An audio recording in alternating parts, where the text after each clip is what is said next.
আসসালামু আলাইকুম বন্ধুরা, এই ভিডিওটি দেখুন তাহলে আপনাদের কাছে দৃশ্য আঁকা অনেক সহজ মনে হবে। দেখুন, সোজা একটা দাগ দিলাম, এরপর এখানে দেখুন এভাবে আঁকলাম, আবার সোজা গেলাম, আবার দেখুন এখান থেকে এভাবে আঁকলাম, আবার এটা সোজা একেবারে এই দাগের সাথে লেগে দিলাম। এটা কিন্তু অনেক সহজ।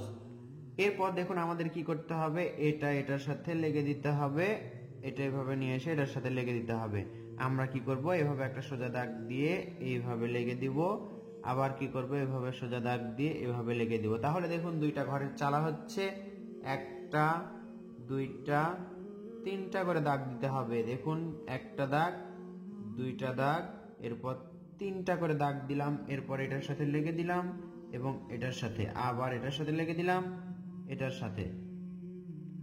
আপনার সোনামণিদেরকে আপনি এভাবে দৃশ্য আঁকা শেখাবেন, তাহলে অনেকটা সহজ হবে, তারা বুঝতে পারবে এবং সহজ কৌশলে বুঝে আঁকতে পারবে। দেখুন দরজা জানালা আঁকছি আমরা, ঘর আঁকালে দরজা জানালা সুন্দর করে আঁকতে হবে, তাহলে সুন্দর লাগবে। এর মাঝে একটা করে দাগ দিব আমরা।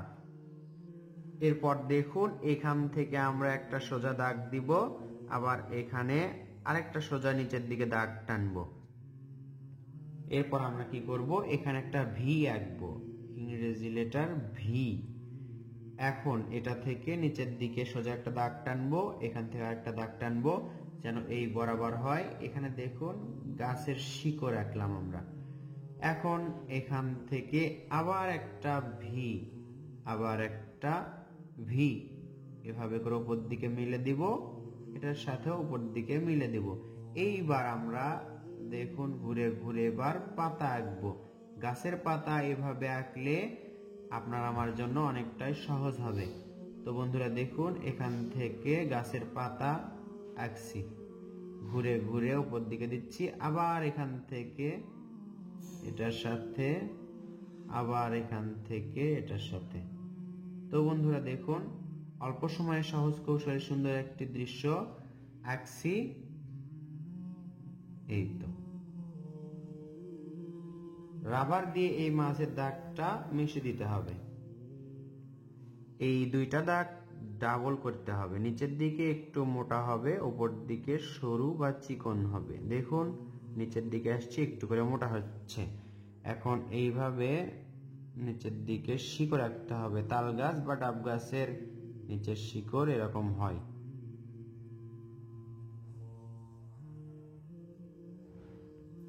এখন দেখুন এখান থেকে এইভাবে করে দাগ আমরা ছেড়ে দিব।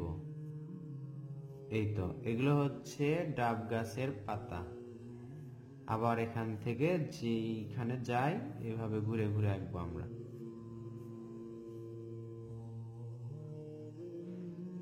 এগুলোতে এখন আমরা ঝিরিঝিরি পাতা আঁকবো, ঠিক এভাবে। দেখুন দেখতে পাচ্ছেন এভাবে আমরা ডাব গাছের পাতা, ঝিরিঝিরি পাতা আঁকবো। আমরা এখানে ব্যবহার করছি 4B pencil, matador venous 4B pencil. আপনি যে কোনো কোম্পানির 4B পেন্সিল বা 2B পেন্সিল দিয়ে আঁকতে পারেন। এই ডাব গাছের মাঝে এক পাশে আমরা গাঢ় করব, এক পাশে হালকা রাখবো। দেখুন এইভাবে এমনিতেই হালকা করে পেন্সিলের শেড দিব। চাইলে এই দৃশ্যতে আমরা অনেক কিছু আঁকতে পারবো, কিন্তু আঁকবো না, কারণ দৃশ্যটা বেশি আঁকলে কঠিন হয়ে যাবে, ছোট বাচ্চারা বা সোনামণিরা আঁকতে পারবে না। এখানে একটা রাস্তার শেপ আঁকলাম, দেখুন এই মাঝে দিয়ে একটা রাস্তা। এই তো এটা হচ্ছে রাস্তা। রাস্তা আঁকার পর এই পাশে দেখুন এখান থেকে আবার আমরা নদী আঁকবো, নদীর পাড় আঁকবো। এই পাড়টা এভাবে ডাবল করে দিব। এই তো বেশি কিছু আঁকবো না, বেশি কিছু আঁকলে দৃশ্যটা কঠিন হয়ে যাবে। এই নদীর এই পাশ থেকে দেখুন এভাবে করে দাগ দিব যেন বোঝা যায় এগুলো পানি। এই তো সামান্য হালকা করে। চাইলে আপনারা এই নদীর মাঝে নৌকা আঁকতে পারেন, পালতোলা নৌকা আঁকলে দেখতে সুন্দর লাগবে। এখান থেকে দেখতে পাচ্ছেন আমরা দূরের গাছপালা আঁকবো। কত দূর পর্যন্ত? এইটুকু পর্যন্ত।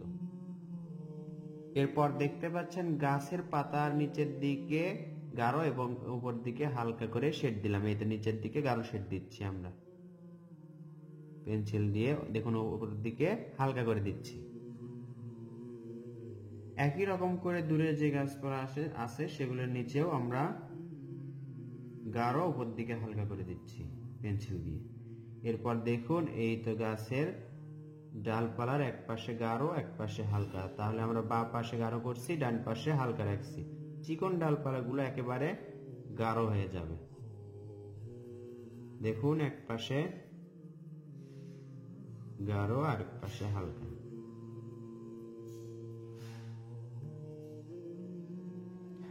দুই ঘরের চালাতে আমরা এরকম করে দেখুন পেন্সিল দিয়ে এরকম দাগ দিচ্ছি, নিচের দিকে গাঢ় উপর দিকে হালকা, এভাবে তুলে দিচ্ছি। আপনারা সময় মতো আস্তে আস্তে করে এগুলো শেড দিবেন বা স্কেচ করবেন, দেখতে অনেক সুন্দর লাগবে। ড্রয়িং করতে বসলে ধৈর্য হারা হলে হবে না। রাস্তা উঁচু বোঝাতে চাইলে তাহলে এই দাগটা আপনার গাঢ় করতে হবে, দেখুন বাহিরের এই দাগটা, তাহলে মনে হবে রাস্তাটা উঁচু। তো বন্ধুরা, আশা করছি এই ভিডিওটি শেষে আপনাদেরকে বোঝাতে পারলাম কিভাবে সহজ কৌশলে সুন্দর একটি দৃশ্য পেন্সিল দিয়ে একটি দৃশ্য আঁকবেন। ভিডিওটি কেমন লাগলো তা কমেন্ট বক্সে লিখে জানাবেন। ধন্যবাদ সবাইকে, দেখা হবে ইনশাআল্লাহ নতুন ভিডিওতে। আসসালামু আলাইকুম।